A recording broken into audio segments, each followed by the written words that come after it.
हरियाणा की हर अपडेट के लिए बेल आइकन दबाएं और सब्सक्राइब करें STV हरियाणा न्यूज।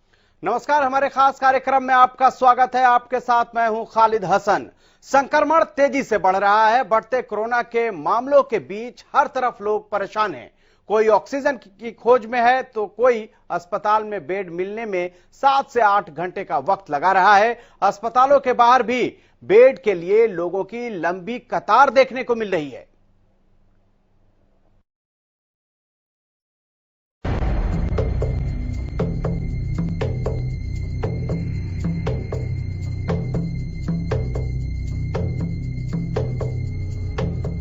देश में कोरोना का संकट अपना विकराल रूप दिखा रहा है। हर रोज देश भर में रिकॉर्ड तोड़ मामले सामने आ रहे हैं, जिसको लेकर केंद्र और राज्य सरकारें अपने अपने तरीके से कोरोना को लॉक करने की कोशिशें कर रहे हैं। लेकिन हर रोज कोरोना के नए आंकड़े चिंता का विषय बन गए हैं। एक और बेकाबू कोरोना की रफ्तार तो दूसरी ओर देश के अलग अलग हिस्सों से अस्पतालों में बेड्स की कमी की बात सामने आ रही है।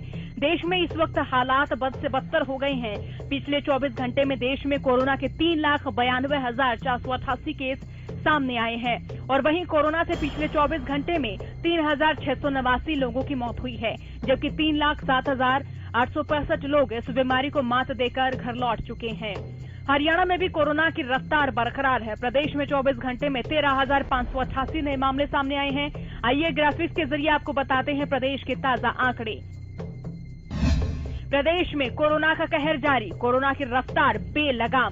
प्रदेश में 24 घंटे में 13,588 नए मरीज मिले। गुरुग्राम से 4,099, फरीदाबाद से 1,751 नए मामले सामने आए। सोनीपत से 920, हिसार में 897 नए मामले, अंबाला में 365, करनाल में 740 नए मामले, पानीपत में 549, रोहतक में 348 नए मामले, रेवाड़ी में 236, पंचकुला में 446 नए मामले, कुरुक्षेत्र में 211, यमुनानगर में 333 नए मामले। प्रदेश में 24 घंटे में 125 मरीजों की मौत। अब तक 4,341 मरीजों की हो चुकी है मौत। प्रदेश में अब तक मरीजों की संख्या 5,01,566 और अब तक 3,94,709 मरीज हो चुके हैं डिस्चार्ज। और वहीं फरीदाबाद से कोरोना को लेकर दिल दहला देने वाली घटना सामने आई है, जिसमें 10 दिन के अंदर एक ही परिवार के 4 लोगों की मौत हो गई। दरअसल शहर के NIT में स्थित फ्रंटियर कॉलोनी के परिवार पर यह मुसीबतों का पहाड़ टूटा है। परिवार में मरने वाले पति पत्नी और 2 बेटे हैं। इन चारों की मौत 10 दिन के अंदर हुई है। और वहीं कॉलोनी वालों का एक निजी अस्पताल पर लापरवाही बरतने का आरोप है। इन चारों का कहना है कि अस्पताल प्रबंधन ने 5 लाख का बिल बनाया था। 2.5 लाख रुपए कॉलोनी के लोगों ने जमा भी करा दिए। इसके बावजूद अस्पताल की ओर से उनको प्रताड़ित किया गया। सर 20 तारीख के आसपास इस परिवार के जो मुखिया थे महिपाल जी, वो अपना कोरोना टेस्ट कराने भीगे गए कि उनको कुछ भी ज़्यादा खराब थी। पर जब वो वहाँ जाते हैं इतनी भीड़ थी और किसी अस्पताल में उनका एडमिट भी नहीं किया, बिना टेस्ट कराए वो वापस आते हैं। वापस आते हैं तो उसी दिन रात को उनकी डेथ हो जाती है। उनका दूसरा बेटा जो छोटा बेटा वो सीरियस था, उसको हॉस्पिटल में सिद्धिविनायक हॉस्पिटल में एडमिट करा दिया जाता है 21 तारीख को सुबह ही। 24 तारीख को सर महिपाल जी की वाइफ भारती जी की भी डेथ हो जाती है और 28 तारीख को उनके बड़े बेटे विपुल की भी DM हॉस्पिटल में डेथ हो जाती है। और साल कल तरुण की भी, जिसको रोहित नाम दिया उसकी भी कल डेथ हुई। बता दें कि हरियाणा में कोरोना के मामले तेजी से बढ़ रहे हैं। कोरोना के चलते हरियाणा सरकार ने 9 जिलों में 30 अप्रैल से 3 मई तक रात 10 बजे से सोमवार सुबह 5 बजे तक के लिए वीकेंड लॉकडाउन लगाने का फैसला लिया है। पंचकुला, गुरुग्राम, फरीदाबाद, रोहतक, सोनीपत, करनाल, हिसार, सिरसा और फतेहाबाद में वीकेंड लॉकडाउन लागू करने का फैसला लिया गया है। ऑक्सीजन की किल्लत अब जानलेवा बन रही है। जिस ऑक्सीजन पर लोगों की जिंदगी की आस टिकी हुई है, उसी की किल्लत से कोरोना मरीज जूझ रहे हैं। लोग चीख चिल्ला रहे हैं कि उनके अपनों को ऑक्सीजन सिलेंडर मिल जाए। दिल्ली के कई और अस्पतालों में भी ऑक्सीजन की किल्लत बताई जा रही है। अस्पताल प्रशासन लगातार ऑक्सीजन की सप्लाई सुनिश्चित करने की गुहार कर रहा है, लेकिन हालात लगातार बिगड़ते जा रहे हैं। अब सवाल है कि आखिर हालात कब काबू में आएंगे? क्या सियासत से उठकर कोरोना को कंट्रोल किया जाएगा? आखिर कब लोगों को अस्पतालों में पूरा इलाज मिल सकेगा? Bureau report, Haryana news. तो एक तरफ लगातार मामले बढ़ रहे हैं, वहीं दूसरी तरफ जो स्वास्थ्य व्यवस्था है उसको भी ठीक करने की लगातार सरकारों की तरफ से कोशिश की जा रही है। लेकिन इसके बावजूद भी कई जगहों पर हालात ऐसे हैं कि लोगों को बेड्स के लिए इंतजार करना पड़ रहा है। और इस पर और ज्यादा जानकारी के लिए पिहुआ से हमारे संवाददाता गगन हमारे साथ जुड़ चुके हैं। गगन, आपके यहाँ क्या स्थिति है? लगातार जिस तरह से मामले बढ़ रहे हैं, क्या वहां पर लोगों को सारी जो स्वास्थ्य व्यवस्थाएं हैं वो उपलब्ध हो पा रही हैं या लोगों को भटकना पड़ रहा है? जी देखिए खालिद, मैं आपको बताना चाहूंगा, आए दिन कोरोना के लगातार नए केसेस देखने को मिल रहे हैं। और बात की जाए तो स्वास्थ्य सेवाओं को लेकर तो देखा जाए तो यहाँ पर जो प्रशासनिक अधिकारी, स्वास्थ्य विभाग की टीमें जो कोरोना के लिए हॉस्पिटल तय की गए तो उनके द्वारा उनके निरीक्षण भी किया गया। किसी मरीज को कोई भी दिक्कत तो नहीं आ रही है देखा जाए तो। और बात की जाए तो ऑक्सीजन को लेकर जिस हिसाब से पूरे प्रदेश के अंदर ऑक्सीजन की कमी देखने को मिल रही है, तो इस प्रकार भी विभाग के द्वारा जगह जगह निरीक्षण किए जा रहे हैं। जी निरीक्षण किया जा रहा है। लेकिन गगन, सवाल एक ये भी है कि कल से देश और प्रदेश में भी 18+ वालों के लिए वैक्सीनेशन की शुरुआत हुई। क्या आपके यहाँ कल 18+ वालों का वैक्सीन लगा या कोई दिक्कत आई? जी नहीं, देखिए खालिद, जो 1 मई से लोगों को आस थी, जो 18 साल से ऊपर के व्यक्ति थे उनको काफी आस थी कि 1 मई से जो वैक्सीनेशन स्टार्ट होनी थी, तो उस पर जो प्रशासन है और जो सरकार के दावे किए गए थे कि उनको 1 तारीख से वैक्सीनेशन लगाई जाएगी। लेकिन इस प्रकार का कोई भी यहाँ पर प्रबंध नहीं देखने को मिला है। लोगों में काफी निराशा देखने को मिल रही है। लोगों का कहना है कि सरकार अपने वादे पे खरी नहीं उतर रही है। और देखा जाए तो प्रशासनिक अधिकारियों द्वारा भी यही कहा जा रहा है कि उनके पास अभी तक वैक्सीनेशन नहीं पहुंचे। जी, क्या कुछ पता चल पाया है कि उनके पास ये वैक्सीन का डोज कब तक पहुंच पाएगा और लोगों का वैक्सीनेशन कब से शुरू हो पाएगा, खास करके जो 18 साल से ऊपर वाले हैं? क्योंकि कहा यह जा रहा है कि 45 साल से जो ऊपर के लोग हैं उनका कोटा तो केंद्र सरकार का है, वहां से वो डोज आ रहा है, उनको ये डोज लगाई जाएगी। लेकिन 18 साल से जो ऊपर वाले लोग हैं उनका कोटा राज्य सरकार का है। तो ये जो डोज है वो पिहुआ के स्वास्थ्य विभाग तक कब तक पहुंच जाएगा? जी देखिए, हमारी डॉक्टरों के साथ बात हुई तो उनका कहना ही है कि अभी उनके पास जो ब्लॉक लेवल पर दवाइयां नहीं पहुंची जो वैक्सीन 18 साल से ऊपर के व्यक्ति को लगनी है। देखा जाए तो उनका कहना ही है कि डिस्ट्रिक्ट के अंदर ये वैक्सीन आ चुकी है लेकिन ब्लॉक के अंदर नहीं आई है। तो देखा जाए तो लोगों को काफी आस थी। हमने देखा कि यहाँ पर कल जो 1 मई से टीकाकरण किया जाना था 18 साल से ज्यादा की आयु का, तो देखा कि काफी लोग यहाँ पर पहुंच गए थे, लेकिन उनको निराशा देखने को मिली है और सब अपने घर वापस लौट कर चले गए। देखा जाए तो उनका कहीं न कहीं उनका दिल था कि जिस हिसाब से अब कोरोना केसेस लगातार बढ़ रहे हैं कहीं न कहीं रोकथाम हो जाएगा, लेकिन सभी को निराशा देखने को मिली। जी गगन, जिस तरह से मामले बढ़ रहे हैं, सरकार हर दिन और प्रशासन ये प्रयास कर रहा है कि मामलों पर कैसे भी करके नियंत्रण किया जाए। लोगों से सोशल डिस्टेंसिंग की अपील भी की जा रही है, मास्क लगाने की अपील की जा रही है, बार बार हाथों को सैनिटाइज करने की भी अपील की जा रही है। क्या इन सब सारे नियमों का पिहुआ में पालन हो रहा है? लोग इसका पालन कर रहे हैं या फिर अनदेखी हो रही है? जी बिल्कुल, देखिए मैं आपको बताना चाहूँगा खालिद, जब प्रशासनिक अधिकारी बाजारों के अंदर जाते हैं तो लोग मास्क का प्रयोग कर लेते हैं, अन्यथा इसका प्रयोग बिल्कुल भी नहीं करते और ना ही सोशल डिस्टेंसिंग का पालन करते हैं। जब कोई भी सरकार या जो प्रशासन के द्वारा टीमें बनाई गई है कि बाजार के अंदर जो व्यक्ति बिना मास्क के घूम रहे हैं या सोशल डिस्टेंसिंग का पालन नहीं कर रहे हैं तो उनके खिलाफ कानूनी कार्रवाई भी की जा रही है। प्रशासन के द्वारा लगातार जागरूक अभियान चलाए जा रहे हैं, अनाउंसमेंट की जा रही है कि मास्क का प्रयोग करें, सोशल डिस्टेंसिंग का पालन करें। लेकिन जब प्रशासनिक अधिकारी चले जाते हैं तो लोग इसका मास्क का प्रयोग को बिल्कुल भी नहीं करते। देखा जाए तो जो ये कोरोना अब लगातार बढ़ रहा है तो इसके जिम्मेदार खुद लोग ही है, क्योंकि जो लोग बिना मास्क के घूमते हैं सभी से हम यही रिक्वेस्ट करेंगे कि मास्क का प्रयोग करें, सोशल डिस्टेंसिंग का पालन करें। जी बिल्कुल गगन, आप हमारे साथ जुड़े इसके लिए आपका बहुत बहुत शुक्रिया। फतेहाबाद से अजय मेहता हमारे संवाददाता भी हमारे साथ जुड़ चुके हैं। अजय, आपके यहाँ क्या स्थिति है? लगातार मामले बढ़ रहे हैं, क्या स्वास्थ्य सुविधाएं लोगों तक पहुंच पा रही है या अफरा तफरी का माहौल है? खालिद, बिल्कुल बताना चाहूंगा कि फतेहाबाद के अंदर जिस प्रकार से मामले कोरोना के लगातार बढ़ते जा रहे हैं और फतेहाबाद में जो संक्रमण का रेट है वो लगातार बढ़ा है, इसी को लेकर के जो है पूरे प्रदेश के अंदर फतेहाबाद भी एक जो है बड़ी दयनीय स्थिति के अंदर आया है। 9 जिलों के अंदर लॉकडाउन हुआ है, उनमें फतेहाबाद भी एक है। तो इससे स्थिति स्पष्ट होती है कि फतेहाबाद के अंदर संक्रमण रेट क्या रहा है। लेकिन जो स्वास्थ्य सेवाओं की अगर बात करते हैं, स्वास्थ्य सेवाओं के अंदर मूलचूल जो परिवर्तन तो लाया गया है कि वहाँ सिविल हॉस्पिटल के अंदर जो बेड संख्या बढ़ाई गई है, ऑक्सीजन की जो बेड बढ़ाए गए हैं, आईसीयू की संख्या भी बढ़ाई गई है और ऑक्सीजन कंसंट्रेटर जो कम थे वो मंगवा लिए गए हैं। फतेहाबाद के अंदर जो ऑक्सीजन का कोटा एक जिले का 1 टन का डेली का था उसको बढ़ा करके 5 टन का कर दिया गया है। तो अब ये व्यवस्थाएं तो कहीं ना कहीं पटड़ी पे आती नजर आती हैं, लेकिन जो कोरोना का रेट है वो कम होता नजर नहीं आ रहा, कोरोना का चेन है वो रुकती नजर नहीं आ रही है। तो कोरोना संक्रमण का जो चेन है वो कहीं भी टूटती हुई नजर नहीं आ रही है। लेकिन अजय, एक शुरुआत हुई थी वैक्सीनेशन वालों का, उसको लेकर आपके जिले में क्या स्थिति रही? क्या वहां 18+ वालों का वैक्सीनेशन हुआ या उन्हें भी अभी इंतजार करना पड़ रहा है? खालिद, देखिए, बिल्कुल बताना चाहूंगा कि फतेहाबाद के अंदर कमोवेश वही स्थिति रही है जो प्रदेश में थी। फतेहाबाद के अंदर भी जो है 1 तारीख से जो वैक्सीनेशन 18+ का शुरू होना था वो नहीं हो पाया, क्योंकि उसकी वजह ये थी कि फतेहाबाद के अंदर वैक्सीन ही नहीं थी। फतेहाबाद के अंदर जो डिस्ट्रिक्ट वैक्सीन सेंटर था वहां एक भी डोज जो है नहीं बची थी। आज बताया जा रहा है कि आज 10,000 डोज आने वाली हैं और अभी जो है थोड़ी ही देर के अंदर वैक्सीनेशन का काम शुरू भी हो सकता है।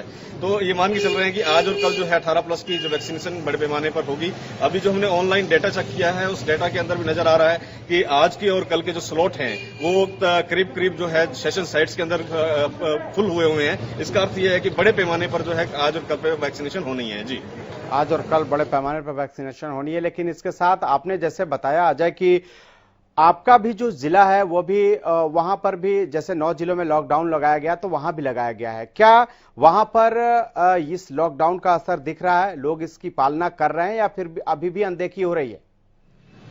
दुकानें बंद है प्रॉपर?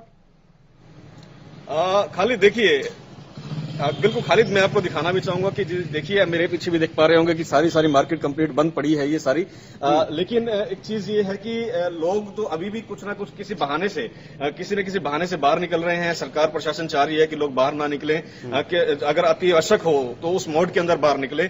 लेकिन लोग जो है किसी न किसी बहाने से बाहर निकल रहे हैं और चहलकदमी करने की कोशिश कर रहे हैं। यहाँ जो फोर्स डिप्लॉय की गई है, जो पुलिस के लोग हैं, वो बार लोगों को अपील कर रहे हैं कि अंदर चले जाइए, सख्ती बरतनी पड़ेगी। लेकिन कहीं ना कहीं जो है लोगों के अंदर एक लापरवाही अभी भी नजर आती है कि उस गंभीरता को नहीं समझ पा रहे हैं कि जो पूरे देश के अंदर स्थिति गंभीर होती जा रही है। हरियाणा के अंदर जिस प्रकार स्थिति गंभीर होती जा रही है, एक दिन के अंदर 14,000 के केसेस का आना एक गंभीरता की ओर इशारा करती है। लेकिन लोग गंभीर नजर नहीं आते हैं। घूमने फिरने के जो है वो अभी भी जो है सड़कों पर नजर आ रहे हैं। हालांकि टेम्परेचर भी बढ़ा हुआ है, लोगों को घर भी रहना चाहिए और तमाम चीजें जो है अभी जो है यहाँ नजर आ रही है, लेकिन लोगों की गंभीरता नजर नहीं आती है। खालिद, क्या जो लोग लापरवाही कर रहे हैं अजय, उनके खिलाफ प्रशासन कोई एक्शन ले रहा है? उनके चालान किए जा रहे हैं या उनको सिर्फ समझा के घरों में भेजा जा रहा है? खालिद, देखिए, बिल्कुल यहाँ जो स्थिति है वो ये बिल्कुल ऐसी है कि जो लोग कहीं ना कहीं वायलेशन कर रहे हैं इस लॉकडाउन का या वायलेशन कर रहे हैं धारा 144 का, तो उसको कहीं ना कहीं एक बार तो पुलिस कर्मचारी समझा के घर भेज रहे हैं। अगर वो दोबारा वहीं मिलता है, वैसी स्थिति में दोबारा करते हैं, रिपीट करते हैं, तो उसका चालान भी काटा जा रहा है। कल भी रात को जो है 10 बजे के बाद जो लोग बाहर निकले उनके चालान किए गए हैं। दिन के अंदर जो बेवजह लोग बाहर घूमे हैं उनको पनिश भी किया गया है, चाहे आर्थिक रूप से चाहे वो सोशली उसको पनिशमेंट दी गई है। लेकिन जो स्थिति है वो अभी भी अंडर कंट्रोल नहीं मानी जा सकती है। अभी भी अंडर कंट्रोल नहीं है। लेकिन अजय, एक चीज और समझना चाहेंगे आपसे, जिस तरह से मामले हर दिन बढ़ रहे हैं, ये जो मामले हैं क्या ज्यादा मामले शहरी इलाके से आ रहे हैं या ग्रामीण इलाके से आ रहे हैं? कुछ आंकड़ा ऐसा है जानकारी में? बिल्कुल खालिद, देखिए, यहाँ जो आंकड़ा सामने आ रहा है, जब पिछले 2020 की बात करते हैं तो बड़े पैमाने के अंदर केवल शहरी क्षेत्र जो है प्रभावित हुए थे, ग्रामीण क्षेत्र बहुत कम पैमाने पर जो है प्रभावित थे।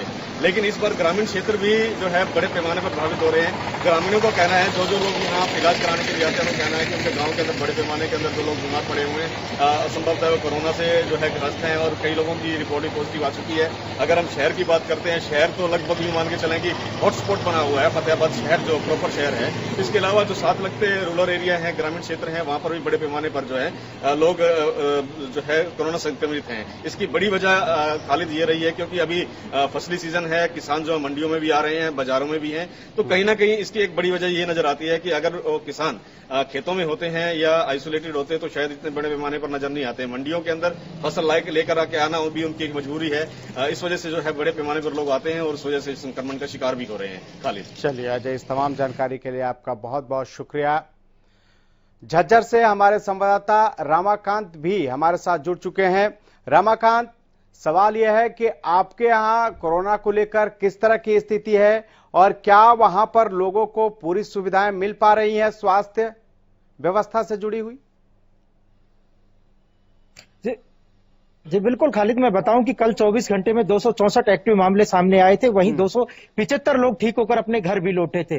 968 जो एक्टिव मामले हैं वह उसमें से 882 लोगों को होम आइसोलेट और 86 लोगों को अस्पताल में आइसोलेट किया गया है। सीएमओ दैया लगातार लोगों की मॉनिटरिंग कर रहे हैं, क्योंकि अब मैं आपको बता दूं कि झज्जर में 600 ऑक्सीजन बेड है, सिर्फ 82 पेशेंट है, तो यहाँ पर ऑक्सीजन की भी पूरी तरह से दुरुस्त है यहाँ पर, और कहीं ना कहीं जो बेड है वो भी पूरी तरह खाली है। तो यहाँ पर क्रिटिकल कंडीशन बिल्कुल कम है, लेकिन जो आम लोग हैं वो पूरी तरह से लापरवाह है। कल भी यहाँ 24 घंटे में 3 लोगों की कोरोना के चलते मौत हुई थी खालिद, और लगातार हरियाणा न्यूज लोगों से अपील करता है कि आप घरों में रहें, सोशल डिस्टेंसिंग का ध्यान रखें, लेकिन जो लोग हैं वो पूरी तरह से लापरवाह है। जब पुलिस चालान होता है तभी वो चेहरे पर मास्क लगा के रखते हैं, लेकिन जो वो भ्रांति है वो लगातार कहते आते हैं कि कोरोना कुछ भी नहीं है, चाहे वो अलग अलग चीजें हैं वो बताते आ रहे हैं। लेकिन झज्जर में 2 चीजें अच्छी हुई है, जो पीटीआई टीचर जो लगातार 321 दिनों से बैठे थे वो लगातार कोरोना के चलते वो उठ गए हैं और उन्होंने अपना धरना स्थगित कर लिया है। वही जो ढांसा बॉर्डर जो धरने था वहां पर लगातार वैक्सीनेशन का काम चल रहा है। धरने पर जो किसान थे वो खुद अपने वहां पर जो धरना है वहां पर सैनिटाइज का काम भी करा रहे हैं। तो कहीं ना कहीं झज्जर के लोग थोड़ा बहुत दुरुस्त भी हो रहे हैं। हरियाणा न्यूज की जो खबरें हैं वो लगातार असर कर रही है, लेकिन जो आम लोग हैं उन्हें और जागृत होने की जरूरत है। जी, आम लोगों को और जागरूक होने की जरूरत है। आपने बताया कि ढांसा बॉर्डर पर जो किसान बैठे हैं उनका वैक्सीनेशन हो रहा है। पहले तो किसानों ने वैक्सीनेशन और टेस्ट कराने से मना कर दिया, अब क्या वहां पर ये काम चल रहा है और अब सहयोग कर रहे हैं किसान, या खुद अपने स्तर पर ही वहां पे उन्होंने कमान संभाल ली है? एज के जो लोग थे वो लगातार वो वैक्सीनेशन का काम करा रहे, नहीं, वो लगातार अपनी मर्जी से करा रहे हैं। किसान नेता अपील भी कर रहे हैं कि जिसको वैक्सीनेशन करानी हो वहां पर जो झांसा बॉर्डर पे जो किसान है वहां पर डॉक्टरों की टीम लगातार उपलब्ध है और वैक्सीनेशन का काम करा रहे हैं। हमारी कुछ किसानों से बात हुई तो लगातार कह रहे हैं कि वैक्सीनेशन करानी चाहिए क्योंकि हमारी सुविधाएं हैं। धरना प्रदर्शन अलग चीज है, किसानों की जो मांगे हैं वो अलग है, लेकिन हमारा स्वास्थ्य बहुत जरूरी है, समाज बहुत जरूरी है। इस तरह की जो जागरूकता थी वो अब ढांसा बॉर्डर पर देखने को मिल रही है खालिद। लेकिन जागरूकता किसानों में देखने को मिल रही है और दूसरी तरफ आप देख रहे हैं कि कैसे कोरोना विस्फोट कर रहा है। दिल्ली से सटा हुआ इलाका है, वहां पर स्थिति और भी विकट हो सकती है। ऐसे में क्या ग्रामीण इलाकों की अगर हम बात करें, खास करके आप देखते होंगे रामाकांत की शहरी इलाके में तो लोग मास्क का पालन करते हैं, लेकिन अगर आप ग्रामीण इलाके में जाएं तो लोग इसे हल्के में लेते हैं और यही हल्के में लेने का नतीजा है कि पूरे देश में आप देख रहे हैं कि मामले लगातार बढ़ रहे हैं। क्या वहां पर ग्रामीण इलाके के लोग जो कोरोना के गाइडलाइंस है उसका पालन करते हैं या अनदेखी करते हैं? वहां शहर के मुकाबले ग्रामीण जो है वो बहुत कम है कि जो चेहरे पर मास्क लगा के रखते हैं। प्रशासन को और भी सजग होने की जरूरत है। हालांकि लगातार जितेंद्र दैया है वो लगातार लोगों से अपील करते हैं, लेकिन अपील का जो असर है ग्रामीणों पर बहुत कम होता है। ग्रामीण क्योंकि आंचल एक ऐसा है, लगातार लोग इकट्ठे बैठते हैं, हुक्का भी पीते हैं, तो अभी भी लगातार पुलिस की वहां पर गश्त बढ़ाने की जरूरत है। लोगों को समझाने की जरूरत है कि कोरोना जो महामारी है वो गांव और शहर देखकर नहीं आएगी, आप लोगों को बचाव ही जरूरी है। जी, बचाव ही जरूरी है, लेकिन सवाल यह भी है कि मामले बढ़ रहे हैं लगातार। इसको लेकर आप कह रहे हैं कि आपके यहां व्यवस्थाएं पूरी तरह से ठीक है, कोई दिक्कत नहीं है, लेकिन प्रदेश में कई ऐसे जगह हैं जहां पर कई जगहों से ऐसी खबरें आई कि वहां ऑक्सीजन की किल्लत भी देखने को मिली, बेड्स के लिए भी लोग परेशान होते दिखे। आपके यहां तो शुक्र है कि ये सब चीजें जो आप बता रहे हैं उसके हिसाब से सब कुछ ठीक है, लेकिन सवाल यह है कि क्या कुछ जो लोग होम आइसोलेशन में है वो किस तरह से अपना इलाज करा पा रहे हैं? कुछ लोग होम आइसोलेशन में भी होंगे वहां।